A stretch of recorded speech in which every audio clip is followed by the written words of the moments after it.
Hello friend, welcome back my YouTube channel Roshni की पाठशाला। तो आज के इस क्लास में मैं लेकर आई हूँ आपके लिए छत्तीसगढ़ प्रयोगशाला परिचारक भर्ती परीक्षा 2023 का क्लास 26, जिसमें हम देखेंगे केमिस्ट्री से संबंधित इंपॉर्टेंट टॉपिक परमाणु की संरचना। परमाणु की संरचना से बार बार कई एग्जामों में कुछ क्वेश्चन पूछे गए हैं। क्वेश्चन का एक सेट लेकर आई हूँ। 40 क्वेश्चन आंसर हम देखने वाले हैं इस वीडियो में, इस टॉपिक से संबंधित। ठीक है, तो पाठ्यक्रम के अनुसार सिलेबस के अकॉर्डिंग जो है आपको क्लासेस लिया जा रहा है। ठीक है, ताकि आपको जो है आसानी से समझ आए। ऐसे क्वेश्चन जो है मैं आपको समझा रही हूँ और जो है इमेज भी प्रोवाइड कर रही हूँ जो आपको आसानी से समझ आए। तो इस मेहनत के लिए आपको लाइक करना बनता है। आप लाइक करिए, लाइक नहीं करते तो मुझे अच्छा नहीं लगता है, मोटिवेशन फील नहीं होता है। ठीक है, तो मोटिवेट कीजिए ताकि मैं आपके लिए आसानी से जो है समझ आए ऐसा नोट्स मैं प्रोवाइड करूँ फ्री में। ठीक है, साथ ही आपको फ्री में नोट्स प्रोवाइड किया जा रहा है, ऐसा कहीं पे आपको नहीं मिलेगा। सारे क्लास में जो है चार्जेस लेते हैं, लेकिन मैं आपको जो है फ्री में प्रोवाइड कर रही हूँ। ठीक है, तो जल्दी से वीडियो को लाइक कर दीजिए और ज़्यादा से ज़्यादा शेयर करिए ताकि जो एग्ज़ाम की तैयारी कर रहे हैं उनके लिए भी हेल्पफुल हो। ठीक है, तो आज के इस वीडियो में हम देखेंगे परमाणु संरचना, यानी परमाणु की संरचना से संबंधित इम्पोर्टेंट क्वेश्चंस। ठीक है, जो बार बार क्वेश्चन में पूछे गए हैं, एग्जाम में पूछे गए हैं। तो पहला क्वेश्चन हम देख लेते हैं। पदार्थ के परमाणविक सिद्धांत सर्वप्रथम किसने प्रस्तावित किया था? तो किसने प्रस्तावित किया था फ्रेंड? यहाँ पे आप फोटो के साथ तो नाम भी देख सकते हैं। यहाँ पे आंसर आपको मिल ही गया होगा। जॉन डाल्टन ने प्रस्तावित किया था परमाणविक सिद्धांत। इस सिद्धांत के अनुसार जो है कुछ जितने भी मिश्र यौगिक होते हैं या फिर तत्व होते हैं जो अदृश्य होते हैं, जो हमारी नेक्ड आई से दिखाई नहीं देते हैं, उन्हें क्या कहा जाता है? परमाणु कहा जाता है। ठीक है, याद रखना, परमाणविक सिद्धांत के अनुसार जो है, इनके परमाणविक सिद्धांत के अनुसार जितने भी यौगिक तत्व होते हैं वो अदृश्य होते हैं, वो परमाणु कहलाते हैं जॉन डाल्टन के सिद्धांत के अनुसार। नेक्स्ट क्वेश्चन हम देख लेते हैं। नाभिक के यानी कि परमाणु के नाभिक का आकार, वेरी वेरी इंपॉर्टेंट क्वेश्चन है। ठीक है, काफी इंपॉर्टेंट क्वेश्चन है, इससे क्वेश्चन पूछा जा सकता है फ्रेंड। ठीक है, तो परमाणु के नाभिक का आकार क्या होता है? इसमें आप देख सकते हैं परमाणु कि कक्ष के चारों ओर जो है इलेक्ट्रॉन जो है क्या होते हैं? घूमते रहते हैं। और बीच में क्या होते हैं? न्यूक्लियस होते हैं। न्यूक्लियस को क्या कहा जाता है? नाभिक कहा जाता है। नाभिक में क्या होते हैं? नाभिक का आकार अब पूछ रहा है यहाँ पे। नाभिक का आकार मैं बता देती हूँ पहले। नाभिक का आकार होता है 10⁻⁻15 मीटर। ठीक है, 10⁻⁻15 मीटर होता है। नाभिक में क्या पाए जाते हैं? प्रोटॉन और न्यूट्रॉन पाए जाते हैं। बार बार एग्जाम में पूछे गए हैं, क्वेश्चन आगे आपको देखने को मिल सकता है। तो न्यूक्लियस में जो है प्रोटॉन और न्यूट्रॉन होते हैं। प्रोटॉन जो है प्लस चार्ज होता है, लेकिन इसमें जो है न्यूट्रॉन में कोई चार्जेस नहीं होते हैं। नेक्स्ट क्वेश्चन है, निम्नलिखित में से कौन एक अस्थायी कण है? तो अस्थायी कण कौन सा है फ्रेंड? तो इसमें जो है न्यूट्रॉन, न्यूट्रॉन जो होता है फ्रेंड, इसका राइट आंसर हो जाएगा। न्यूट्रॉन क्या होता है? अस्थायी कणों से मिलकर बना होता है। अस्थायी सूक्ष्म कणों से मिलकर बना होता है, जिसको कहा जाता है क्वार्क। ठीक है, क्या कहा जाता है? क्वार्क कहा जाता है। ठीक है, ये क्वेश्चन बार बार क्वेश्चन पूछा जाता है, क्वार्क किसे कहते हैं? क्वार्क जो है अस्थायी सूक्ष्म कण होते हैं जिससे मिलकर न्यूट्रॉन बना होता है। ठीक है, इसलिए न्यूट्रॉन क्या होता है? अस्थायी होता है। न्यूट्रॉन का द्रव्यमान पूछा जाता है। न्यूट्रॉन का द्रव्यमान जो होता है इलेक्ट्रॉन के द्रव्यमान से 1839 गुना ज्यादा होता है। ठीक है, न्यूट्रॉन का द्रव्यमान। ठीक है, याद रखना। आशा करती हूँ आपको आसानी से समझ आ रहा है क्लास। तो जल्दी से वीडियो को लाइक कर दे, मुझे अच्छा लगेगा कि आपको पसंद आ रहा है क्लास। इससे संबंधित ऐसे ही क्लासेस जो है मैं लेते रहूंगी। ठीक है, तो जल्दी से, आपका रिस्पांस अच्छा नहीं मिलता है तो मुझे अच्छा नहीं लगता है। इतने मेहनत करने के बाद भी आपको पसंद नहीं आता है वीडियो। ठीक है, तो जल्दी से वीडियो को लाइक कर दे फ्रेंड। आपको तो समझ तो आ ही जा रहा होगा, इतना इजी नोट्स प्रोवाइड कर रही हूँ मैं आपके लिए। तो निम्नलिखित में से कौन सा एक किसी तत्व के परमाणु क्रमांक को सबसे सही निर्धारित करता है? तो इसका राइट आंसर हो जाएगा प्रोटॉन की संख्या। ठीक है, प्रोटॉन की संख्या जितनी होती है या फिर परमाणु की संख्या जितनी होती है, प्रोटॉन की संख्या भी उतनी ही होती है।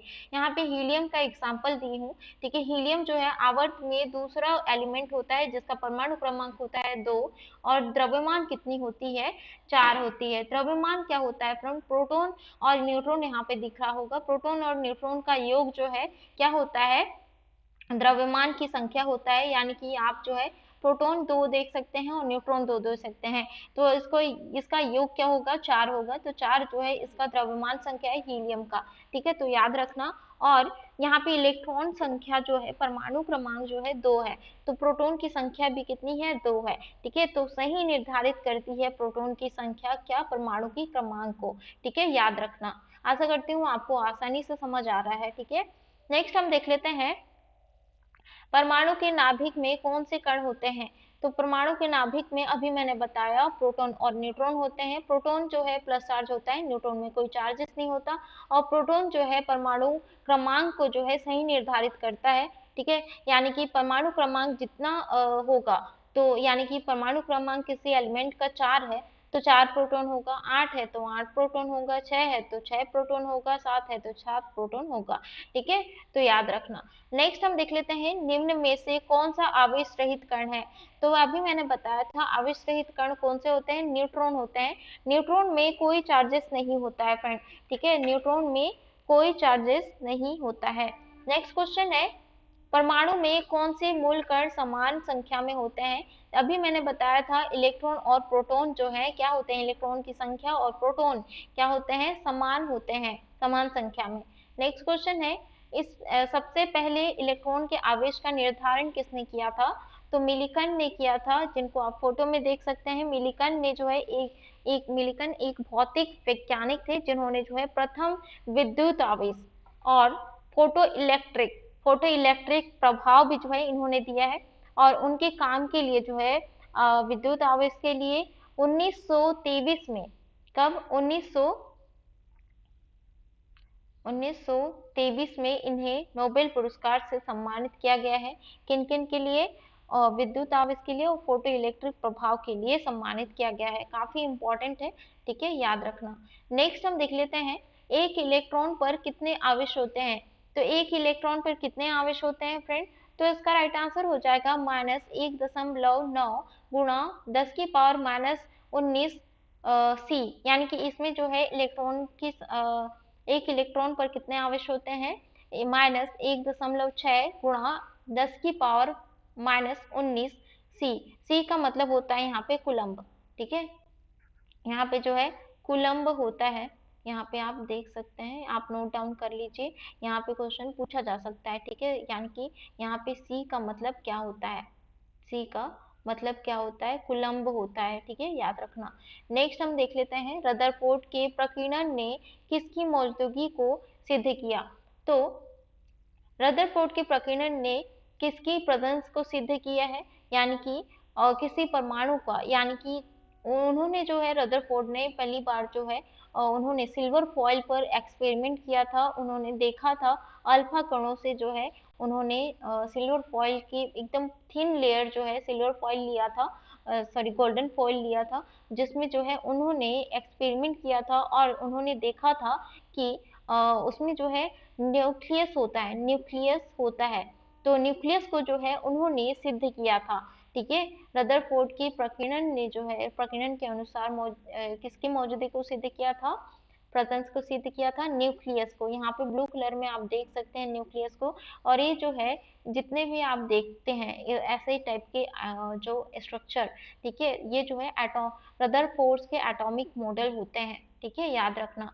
तो इसमें क्या किए, परमाणु के केंद्रक को जो है उन्होंने सिद्ध किया। केंद्रक का मतलब होता है नाभिक, नाभिक का मतलब होता है न्यूक्लियस। नेक्स्ट क्वेश्चन है परमाणु विद्युततः होते हैं। तो परमाणु विद्युततः क्या होते हैं, उदासीन रूप में होते हैं। ठीक है, नेक्स्ट हम देख लेते हैं इलेक्ट्रॉन के खोज की थी। तो इलेक्ट्रॉन की खोज किसने की थी फ्रेंड। तो इसका राइट आंसर हो जाएगा जे थॉमसन ने किया था। ठीक है, किसने किया था, जे थॉमसन ने किया था। इनको आप फोटो में देख सकते हैं। नेक्स्ट क्वेश्चन है प्रोटॉन की खोज किसने की थी। तो प्रोटॉन की खोज किसने की थी फ्रेंड। तो इसका राइट आंसर हो जाएगा रदरफोर्ड ने की थी। ठीक है, रदरफोर्ड ने की थी। रदरफोर्ड ने न्यूक्लियस की भी खोज की थी। ठीक है, याद रखना। यहाँ पे आप फोटो में उनको देख सकते हैं। ठीक है, नेक्स्ट हम देख लेते हैं जेम्स चैडविक ने निम्न में से किसकी खोज की थी? तो जेम्स चैडविक ने किसकी खोज की थी? तो इसका राइट आंसर हो जाएगा न्यूट्रॉन की खोज की थी जेम्स चैडविक ने। ठीक है, नेक्स्ट हम देख लेते हैं निम्नलिखित किन कणों में कणीय तरंग की द्विप्रकृति पाई जाती है? तो कणीय तरंगों की द्विप्रकृति किसमें पाई जाती है? तो इसका राइट आंसर हो जाएगा फ्रेंड इलेक्ट्रॉन की द्विप्रकृति पाई जाती है। ठीक है, इलेक्ट्रॉन की द्विप्रकृति पाई जाती है, काफी इंपॉर्टेंट क्वेश्चन है। ठीक है, अगर आपको फ्री में पीडीएफ नोट्स चाहिए तो आप जो है टेलीग्राम ग्रुप में ज्वाइन कर सकते हैं। टेलीग्राम ग्रुप का लिंक जो है डिस्क्रिप्शन बॉक्स और कमेंट बॉक्स दोनों में दिया गया है। और आज का क्लास कैसा लग रहा है कमेंट करके जरूर बताएं फ्रेंड, इससे हमें अच्छा लगता है। ठीक है, तो पॉजिट्रॉन की खोज करता है, तो पॉजिट्रॉन के खोजकर्ता कौन है फ्रेंड? तो इसका राइट आंसर हो जाएगा एंडरसन है। एंडरसन जो है पॉजिट्रॉन जो है की खोज की थी और इन्होंने बताया कि पॉजिट्रॉन जो है एक धन आवेशित कण होते हैं। नेक्स्ट हम देख लेते हैं परमाणविक नाभिक किसने खोजा था? तो परमाणवीय नाभिक किसने खोजा था? तो इसका राइट आंसर हो जाएगा रदरफोर्ड ने खोजा था एक एक्सपेरिमेंट के थ्रू। ठीक है, याद रखना। नेक्स्ट हम देख लेते हैं एक भारतीय वैज्ञानिक जिसका नाम एक विशिष्ट मूल के कण के साथ जुड़ा हुआ है, तो वे कौन है? तो इसका राइट आंसर हो जाएगा सत्येंद्र नाथ बोस है। ठीक है, याद रखना, इनको आप फोटो में देख सकते हैं। सत्येंद्र नाथ बोस जो है एक भारतीय गणितज्ञ और भौतिक शास्त्री थे। उन्होंने जो है बोस आइंस्टाइन आंकड़े और जो है बोस आइंस्टाइन समरूपता के सिद्धांत की नींव रखने के लिए जो है सबसे अच्छी तरह से जाने जाते हैं। कौन? सत्येंद्र नाथ बोस। ठीक है, किसके लिए? बोस आइंस्टाइन आंकड़े और जो है बोस आइंस्टाइन समरूपता के सिद्धांत के लिए जाने जाते हैं। ठीक है, कौन? सत्येंद्र नाथ बोस। ठीक है, भारतीय वैज्ञानिक है ये। ठीक है, नेक्स्ट हम देख लेते हैं न्यूट्रॉन का पता लगाने वाले वैज्ञानिक का नाम है। तो न्यूट्रॉन का पता लगाने वाले वैज्ञानिक का नाम क्या है फ्रेंड? तो इसका राइट आंसर हो जाएगा चैडविक है। नेक्स्ट क्वेश्चन है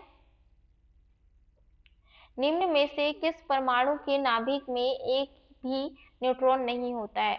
तो किस में होता है? न्यूट्रॉन में नाभिक नहीं होता है, तो इसका राइट आंसर हो जाएगा हाइड्रोजन। ठीक है, हाइड्रोजन में जो है प्रोटॉन, एक प्रोटॉन होता है, लेकिन उसमें जो है क्या होता है, इसमें न्यूक्लियस जो होते हैं, यानी कि न्यूक्लियस में क्या नहीं होता? न्यूट्रॉन जीरो होता है। ठीक है, इसमें सिर्फ एक प्रोटॉन होता है। आपने कभी आपने जो है हाइड्रोजन का स्ट्रक्चर देखा होगा तो उसमें जो है आपको सिर्फ प्रोटॉन दिखेंगे। ठीक है, न्यूट्रॉन नहीं दिखेंगे। उसमें जो है क्या है, कीजिए, हाइड्रोजन जो है आवर्त में पहला एलिमेंट होता है, आवर्त सारणी का पहला एलिमेंट होता है। ठीक है, इसको जो है भविष्य का ईंधन भी कहा जाता है हाइड्रोजन को। ठीक है, याद रखना। और हाइड्रोजन का परमाणु क्रमांक कितना होता है? एक होता है। तो परमाणु क्रमांक के बराबर जो होता है प्रोटॉन की संख्या, तो प्रोटॉन जो है कितना होता है? एक होता है। ठीक है, और परमाणु क्रमांक भी जो है क्या होगा? एक होगा। ठीक है, याद रखना। नेक्स्ट हम देख लेते हैं इलेक्ट्रॉन के तरंग प्रकृति की खोज किसने की थी? तो इलेक्ट्रॉन के तरंग प्रकृति की खोज किसने की थी? यहाँ पे आप देख सकते हैं। तो इलेक्ट्रॉन जो है कुछ इस टाइप से दिखाई देता है। इस टाइप से आपको देखने को मिल रहा होगा यहाँ पे तरंग प्रकृति। ठीक है, इलेक्ट्रॉन की। तो इसमें जो है किसने खोज किया था इस प्रकृति की? तो इसका राइट आंसर हो जाएगा फ्रेंड डी ब्रॉगली ने किया था। ठीक है, डी ब्रॉगली ने किया था इस की खोज। ठीक है, डी ब्रॉगली का सिद्धांत आपने पढ़ा होगा। ठीक है, डी ब्रॉगली एक फ्रांसीसी भौतिक वैज्ञानिक थे, भौतिक शास्त्री थे। यहाँ पे आप देख सकते हैं, जिन्होंने कणों की तरंग प्रकृति की खोज की और इसके लिए जो है उन्हें नोबेल पुरस्कार से सम्मानित भी किया गया है। तो डी ब्रॉगली जो है आपने स्कूल में भी काफी पढ़ा होगा। ठीक है, डी ब्रॉगली का इक्वेशन जो है हर एग्जाम में पूछा जाता था। ठीक है, तो ये जो है इसका फॉर्मूला क्या है? Lambda equals to H upon P,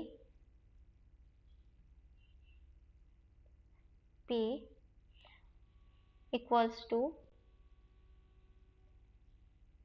H upon M V. ठीक है, ये जो है डी ब्रॉगली का इक्वेशन का जो है फॉर्मूला है। ठीक है, जिसमें जो है लैम्डा वेवलेंथ को प्रदर्शित करता है, और h जो है प्लैंक्स कांस्टेंट को प्रदर्शित करता है, और p जो है मोमेंटम को प्रदर्शित करता है, और m जो है क्या करता है, m मास को प्रदर्शित करता है, और v जो है वेलोसिटी यानी कि स्पीड को प्रदर्शित करता है, मीटर प्रति सेकंड होता है स्पीड, ठीक है, याद रखना। ठीक है, आपको ये समझ आया तो जल्दी से वीडियो को लाइक कर दें और कमेंट करके बताएं कैसा लग रहा है आज का क्लास। नेक्स्ट क्वेश्चन है, तत्वों के सबसे छोटे कण को क्या कहते हैं? तो तत्व के सबसे छोटे कण को क्या कहा जाता है फ्रेंड? तो इसका राइट आंसर हो जाएगा परमाणु कहा जाता है, ठीक है। इसमें जो है हमने देखा था उनके सिद्धांत के अनुसार, ठीक है, परमाणु के सिद्धांत के अनुसार जो है परमाणु वे होते हैं जिनको हम देख नहीं सकते हैं, अदृश्य कण होते हैं परमाणु, ठीक है। तो छोटे भाग होते हैं, ठीक है, सब तत्वों का सबसे छोटा भाग जो है परमाणु होता है। यहाँ पे जो है एकदम इजी जो कि इजी जो इमेज है मैं प्रोवाइड की हूँ ताकि आपको आसानी से समझ आए, ठीक है। यहाँ पे इलेक्ट्रॉन का जो है साइज आप देख सकते हैं 10 की पावर -16, तो ठीक है, तो सेंटीमीटर होता है, तो यानी कि परमाणु जो है सबसे बड़ा होता है। उसके बाद जो है क्या होता है, यहाँ पे क्वार्क होता है, ठीक है। क्वार्क भी जो है क्या होगा, 10 की पावर -16 सेंटीमीटर क्वार्क होता है। क्वार्क क्या होता है, अदृश्य कण होते हैं जिससे मिलकर न्यूट्रॉन बना होता है, ठीक है, याद रखना, जिससे मिलकर न्यूट्रॉन बना होता है, ठीक है।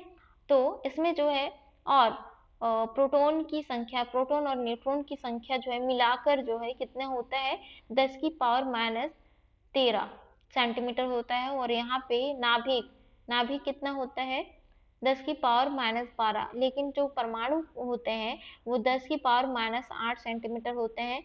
तो सबसे छोटा भाग क्या होगा, तो परमाणु होगा, ठीक है, याद रखना। नेक्स्ट हम देख लेते हैं, आशा करती हूँ आपको समझ आ रहा है। डाल्टन के परमाणु सिद्धांत के अनुसार कौन सा सबसे छोटा कण स्वतंत्र रूप से रह सकता है? तो इसका राइट आंसर हो जाएगा फ्रेंड, परमाणु जो है सबसे छोटा कण है जो स्वतंत्र रूप से रह सकता है। नेक्स्ट क्वेश्चन है, किसी परमाणु का रासायनिक व्यवहार निर्भर करता है उसके, तो किसी परमाणु का रासायनिक व्यवहार किस पर निर्भर करता है? तो इसका राइट आंसर हो जाएगा न्यूक्लियस के गिर्द घूम रहे इलेक्ट्रॉन की संख्या पर। तो परमाणु का रासायनिक व्यवहार जो है निर्भर करता है उनके आसपास घूम रहे इलेक्ट्रॉन की संख्या पर। यहाँ पे जो है ब्लू कलर में डोनेट किया गया है, ये क्या है, इलेक्ट्रॉन है जो कक्ष में घूम रहे हैं, ठीक है। नेक्स्ट हम देख लेते हैं, द्रव्यमान संख्या किसका योग है? तो द्रव्यमान संख्या किसका योग है, प्रोटॉन और न्यूट्रॉन का, ठीक है। प्रोटॉन द्रव्यमान संख्या निकालने के लिए जो है क्वेश्चन पूछा जाता है, शायद आगे की क्लास में दूंगी या फिर इसी क्लास के आगे होगा, ठीक है। तो इसमें जो है द्रव्यमान की संख्या कैसे निकाला जाता है, द्रव्यमान जो है किसका योग होता है, द्रव्यमान की संख्या प्रोटॉन और न्यूट्रॉन जितने होते हैं उसको उसका योग क्या होता है, द्रव्यमान की संख्या होता है। नेक्स्ट हम देख लेते हैं, किसी परमाणु के द्रव्यमान और द्रव्यमान संख्या के अंतर को कहते हैं, किसी परमाणु के द्रव्यमान और द्रव्यमान संख्या के अंतर को क्या कहते हैं फ्रेंड? तो इसका राइट आंसर हो जाएगा द्रव्यमान क्षति कहा जाता है। नेक्स्ट क्वेश्चन है, किस न्यूक्लियर कण में कोई द्रव्यमान और आवेश नहीं होता है किंतु प्रचक्रण होता है? तो इसका राइट आंसर हो जाएगा न्यूट्रॉन। न्यूट्रॉन में जो है न्यूक्लियर कण है जिसमें कोई द्रव्यमान और आवेश नहीं होता है, लेकिन किंतु प्रचक्रण होता है, ठीक है, याद रखना। नेक्स्ट हम देख लेते हैं, किसी परमाणु में परिक्रमण कर रहे इलेक्ट्रॉन की कुल ऊर्जा कितनी होती है? तो इसका राइट आंसर हो जाएगा हमेशा जो है धनात्मक होती है। नेक्स्ट क्वेश्चन है, किन किरणों के प्रकीर्णन से नाभिक के आकार का आंकलन किया जाता है? तो इसका राइट आंसर हो जाएगा फ्रेंड, यहाँ पे आप अल्फा किरण देख रहे होंगे, ठीक है। तो अल्फा कर्ण के कारण जो है किरणों के प्रकीर्णन से नाभिक के आकार का आंकलन किया जा सकता है। तो यहाँ पे आप देख सकते हैं, ठीक है, इसमें जो है नाभिक के चारों ओर जो है प्लस चार्ज है, ठीक है, ये यानी कि प्लस चार्ज है। तो इसमें जो है आपको दिख रहा होगा, तो नाभिक के प्रकीर्णन के से जो है नाभिक के आकार का आंकलन किया जाता है अल्फा कणों के हिसाब से। नेक्स्ट हम देख लेते हैं, नाभिक के धनावेशित होने की थी खोज की थी। तो नाभिक में धनावेशित होने की खोज किसने की थी? तो इसका राइट आंसर हो जाएगा फ्रेंड, रदरफोर्ड ने की थी। ठीक है, इन्होंने बताया कि धनावेशित होता है क्या नाभिक में। ठीक है, नाभिक में जो है धनावेशित होने की खोज किसने की? रदरफोर्ड ने की थी। नेक्स्ट हम देख लेते हैं परमाणु भार का अंतरराष्ट्रीय मानक है। तो परमाणु भार का अंतरराष्ट्रीय मानक क्या होता है? तो इसका राइट आंसर हो जाएगा C-14, सॉरी 12 जो है इसका अंतरराष्ट्रीय मानक होता है परमाणु भार का। ठीक है, नेक्स्ट हम देख लेते हैं पॉजिट्रॉन किसका प्रतिकरण है? तो पॉजिट्रॉन जो है किसका प्रतिकरण है? तो इसका राइट आंसर हो जाएगा इलेक्ट्रॉन का प्रतिकरण है। ठीक है, याद रखना। नेक्स्ट हम देख लेते हैं नाभिक की द्रव्यमान संख्या होती है। तो नाभिक की द्रव्यमान संख्या कितनी होती है फ्रेंड? तो इसका राइट आंसर हो जाएगा सदा उसकी परमाणु क्रमांक से ज्यादा होती है। परमाणु क्रमांक से जो है नाभिक की द्रव्यमान जो है क्या होती है? ज्यादा होती है। अगर आपको किसी भी क्वेश्चन से डाउट हो तो आप जो है कमेंट कर सकते हैं या फिर टेलीग्राम में पूछ सकते हैं। मैं आपका रिस्पॉन्स करती हूँ फ्रेंड। ठीक है, जितना जल्दी हो सके मैं उतना जल्दी, जैसे ही देखती हूँ मैं वैसे ही रिस्पॉन्स करती हूँ। आपके सारे डाउट जो है क्लियर हो जाएंगे। अगर आपको किसी भी क्वेश्चन से संबंधित डाउट है तो आप क्वेश्चन जो है पूछ सकते हैं। ठीक है, नेक्स्ट हम देख लेते हैं निम्न में से किसने आणविक सिद्धांत को प्रतिपादित किया था? तो इसका राइट आंसर हो जाएगा जॉन डाल्टन ने किया था। नेक्स्ट क्वेश्चन है प्रोटॉन की ऊर्जा यानी कि E और संवेग P, वेग C में सही संबंध क्या है? तो इसमें सही संबंध क्या है friend? P equals to E upon C होता है। ठीक है, इसका सही संबंध यही है। नेक्स्ट क्वेश्चन है एक परमाणु में दो इलेक्ट्रॉन की चारों क्वांटम संख्याएं आपस में समान नहीं हो सकती, यह नियम किस वैज्ञानिक से संबंधित है? तो ये जो नियम है किस वैज्ञानिक से संबंधित है? तो इसका राइट आंसर हो जाएगा पाउली का नियम, आपने पढ़ा होगा।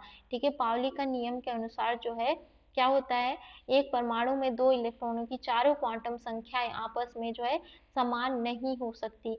यह नियम जो है किसने दिया था? पाउली के नियम ने दिया था।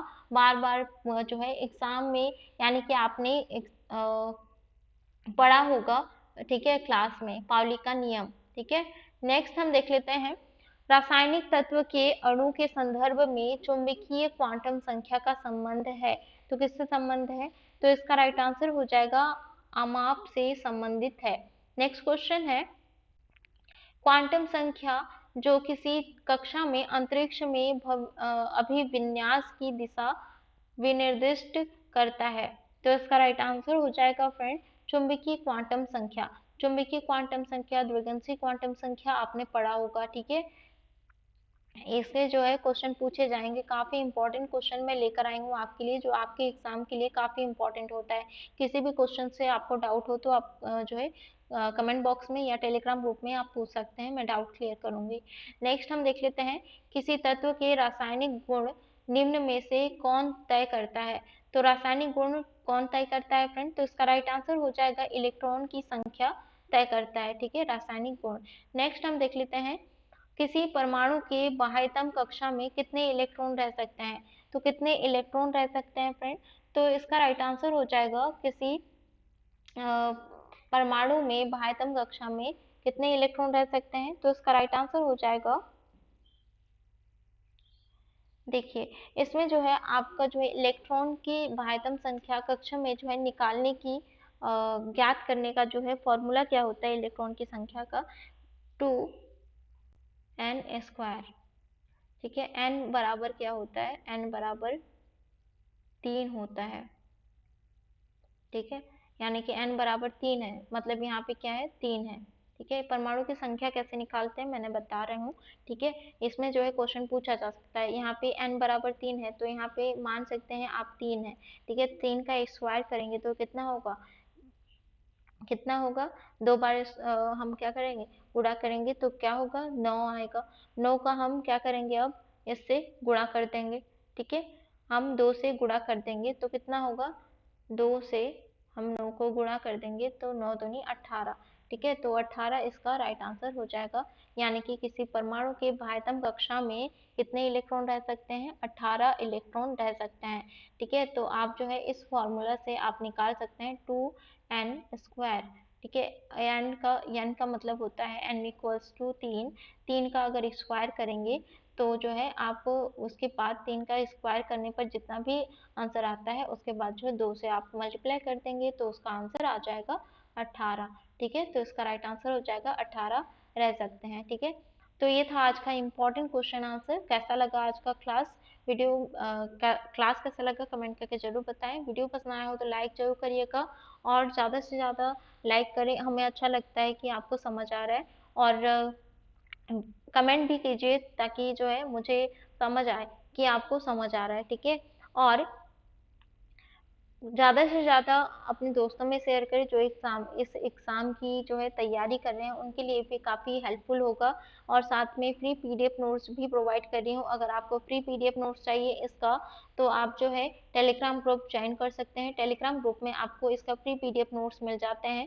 ठीक है, तो अभी तक आपने मेरे चैनल को सब्सक्राइब नहीं किया तो सब्सक्राइब कर लीजिए, साथ ही बेल आइकन को प्रेस कीजिए ताकि आने वाली वीडियो का नोटिफिकेशन आपको मिलता रहे।